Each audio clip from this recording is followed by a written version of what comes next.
فاز نجم الهلال السعودي سالم الدوسري بجائزة أفضل لاعب آسيوي في كرة القدم لعام 2022 خلال حفل استضافته العاصمة القطرية الدوحة. تفوق جناح فريق الهلال السعودي البالغ بالعمر 32 عاما على منافسيه القطري المعز عليه الأسترالي باثيوليكي.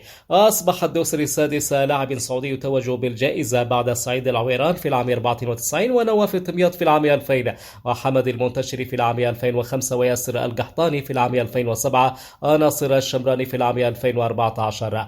وبرز الدوسري مع المنتخب خلال مونديال 2022 في قطر وتحديدا في الفوز التاريخي على الأرجنتين بهدفين لهدف، حيث سجل هدف الفوز على بطلة العالم من تسديدة رائعة. وأضاف آخر في المباراة التي خسرت السعودية أمام المكسيك بهدفين لهدف بالجولة الثالثة والأخيرة.